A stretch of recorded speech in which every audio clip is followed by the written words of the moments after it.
Assalamualaikum warahmatullahi wabarakatuh. Salam sejahtera bagi kita semua. Perkenalkan, nama saya Joshua Purba dari 11 IPA 4. Di sini saya akan mempresentasikan atau menjelaskan tentang anatomi batang, monokotil, dikotil, disertai anatomi pertumbuhan primer, sekunder pada batang tumbuhan. Yang pertama saya akan menunjukkan yaitu pengertian dari batang. Pengertian batang itu adalah batang adalah bagian utama dari suatu tumbuhan yang dimana untuk memperkokoh tumbuhan tersebut dan bagian yang terpenting dalam tumbuhan. Bagian utama dari suatu tumbuhan yang tumbuh di atas tanah mendukung bagian-bagian lain dari tumbuhan seperti daun, bunga, dan buah. Struktur bagian batang adalah lebih penting daripada akar. Nah, di sini saya akan menjelaskan pengertian fungsinya dari batang tumbuhan. Yang pertama, pertumbuhan batang pada umumnya tidak terbatas. Yang kedua, batang memiliki sifat arah pertumbuhan ke atas dan menuju cahaya atau bersifat fototropi. Dia yang dimaksud ini dia bertumbuh ke atas, menjulang ke atas. Yang ketiga, pada tumbuhan berbiji terbuka hanya terdiri atas tumbuhan berkayu. Yang keempat yaitu pada tumbuhan berbiji tertutup terdiri atas tumbuhan berbatang basah dan lain-lain. Yang kelima, batang memiliki ruas-ruas yang jelas jika pada tumbuhan monokotil. Batang memiliki ruas yang tidak terlihat dengan jelas pada tumbuhan dikotil. Beberapa jenis batang dibedakan dengan bidang lainnya, contohnya adalah batang pohon kelapa, sedangkan ada pula batang yang tertutup pelepah daunnya, contohnya tanaman jagung. Nah, slide kedua yaitu adalah jenis-jenis batang tumbuhan. Yang pertama adalah Herbecus atau yang biasa disebut batang basah, adalah suatu batang tumbuhan yang lemah dan juga berair. Contohnya seperti tumbuhan bayam dan tumbuhan krokot. Yang kedua adalah kalmus atau biasanya disebut dengan rumput, batang rumput. Pengertiannya adalah batang yang tidak keras dan juga tampak berruas-ruas. Pada umumnya bagian ini suatu batang berongga. Jadi kalmus ini adalah yang dimana batangnya itu adalah berongga seperti tumbuhan padi. Yang ketiga adalah kalmus atau batang mendong. Batang mendong adalah suatu batang yang mirip seperti rumput, tetapi ruasnya lebih panjang. Contoh batangnya seperti tumbuhan mendong dan wilingi. Yang keempat adalah lignosus atau batang berkayu, adalah jenis batang berkayu keras dan juga kuat, baik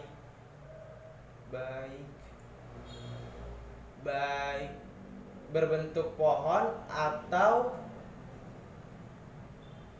semak. Batang berkayu berbentuk pohon contohnya adalah tumbuhan jati, tumbuhan rambutan yang dia berdiri kokoh seperti kayak pohon jati. Nah, slide selanjutnya adalah penjelasan anatomi batang monokotil dan dikotil.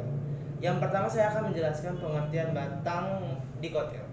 Batang tumbuhan dikotil memiliki lapisan-lapisan yang terbagi jelas dan memiliki lapisan kambium yang memungkinkan adanya pertumbuhan sekunder. Nah, yang setelah itu saya akan menjelaskan adalah pada batang monokotil. Pengertian batang monokotil adalah tidak terdapat berbagai lapisan seperti batang dikotil. Pembuluhnya terbesar di dalam batangnya dan juga tidak memiliki kambium pembuluh. Nah, di slide selanjutnya saya akan menjelaskan tentang ciri-ciri daun monokotil dan dikotil. Yang pertama saya akan menjelaskan pengertian dari dikotil. Yang pertama adalah ikatan pembuluh tersusun dalam satu lingkaran.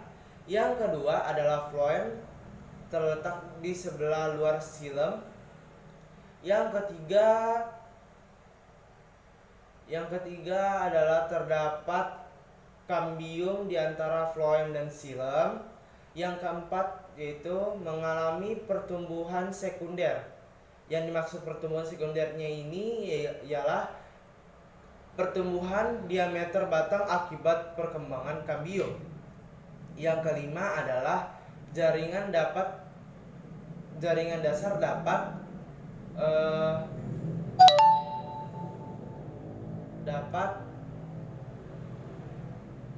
dibedakan menjadi konteks dan empulur.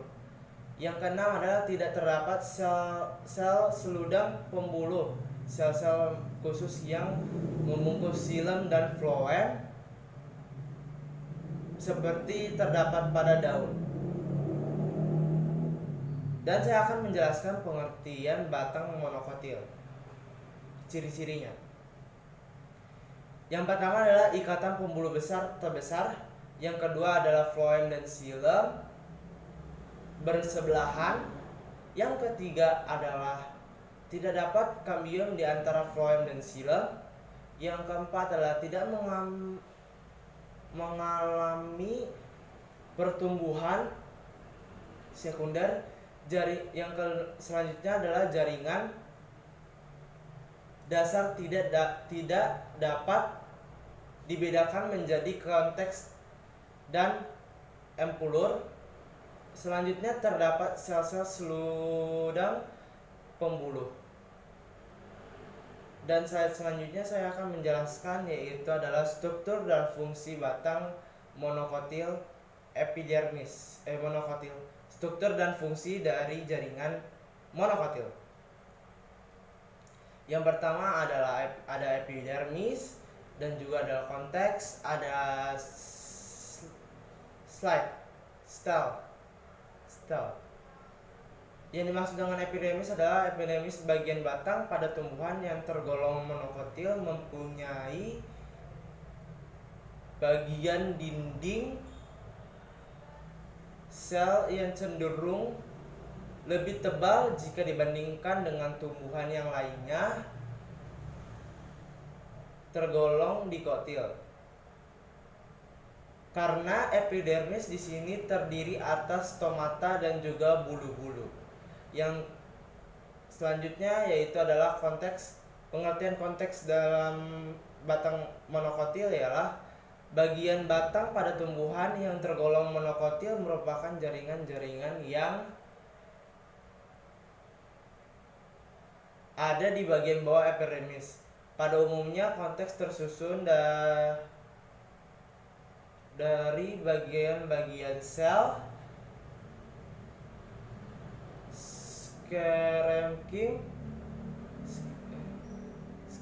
skerenkim yang berupa kulit batang. Kulit batang sendiri mempunyai fungsi dan memperkuat dan juga mengeraskan bagian-bagian dari luar batang. Yang terakhir ada stel. Yang dimaksud dengan stel pada monokotil ialah stel bagian batang pada tumbuhan yang tergolong monokotil ialah jaringan-jaringan yang terdapat di bagian bawah konteks Dan pada umumnya batas yang ada di antara stel dan juga konteks tidak terlihat jelas. Stel yang dalam berisi berkas vaskuler yang menyebar di seluruh bagian empulur, terutama yang mengalami konsentrasi mendekati bagian kulit batang. Nah, selanjutnya saya akan menjelaskan struktur dan fungsi jaringan pada batang, yaitu dikotil. Di sini ada 4 struktur, yaitu adalah epidermis dan juga konteks, stel, dan juga endodermis. Epidermis di bagian batang tumbuhan yang tergolong dikotil, yakni susunan dari sel pipih yang masih rapat. Bagian sel ini mempunyai fungsi untuk melakukan pelindungan terhadap jaringan yang terletak di bagian dalam tumbuhan setelah batang mengalami suatu proses pertumbuhan sekunder. Yang kedua ada konteks. Pengertian konteks dalam dikotil ini yaitu konteks yang ada di bagian batang pada tumbuhan yang tergolong dikotil merupakan jaringan yang disusun terjadi dari sel-sel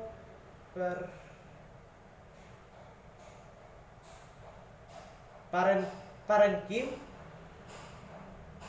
yang digunakan sebagai jaringan dasarnya. Konteks batang sendiri terbagi menjadi 2, yakni konteks luar dan konteks bagian dalam. Pengertian stel dalam tumbuhan dikotil. Stel atau sering disebut sebagai silinder pusat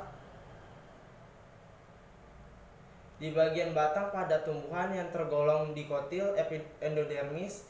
Stel tersusun atas lapisan yang paling luar yang sering disebut dengan perkambium atau bisa juga disebut dengan periskel.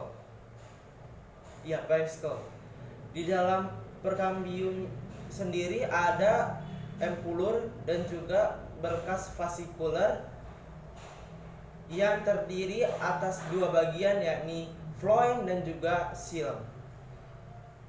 Yang terakhir adalah endodermis. Pengertian endodermis di dikotil adalah jaringan endodermis ini dapat dinamakan juga sebagai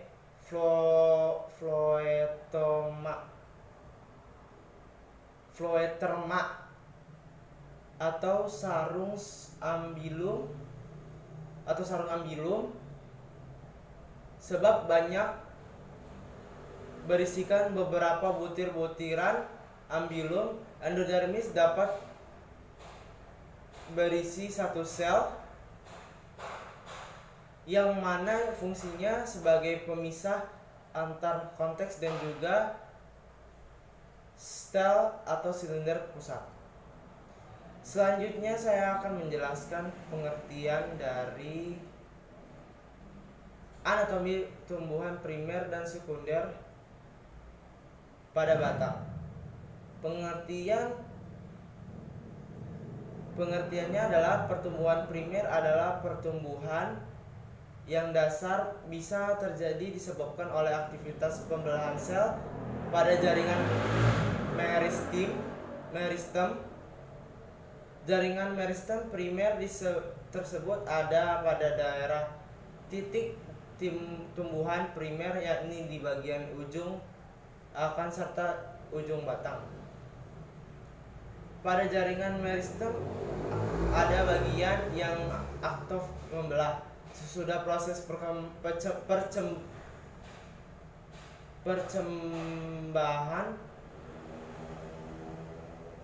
perkecambahan, tumbuhan akan mengalami pertumbuhan serta pengembangan lebih lanjut.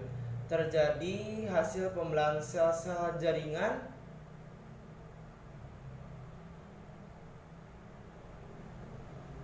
meristem primer. Dan sini saya akan menjelaskan embrio memiliki 3 bagian penting di dalam pengertian pertumbuhan primer. Yang pertama ada tunas embrionik, yaitu calon batang dan daun. Yang kedua ada akar embrionik, yaitu calon akar. Yang ketiga ada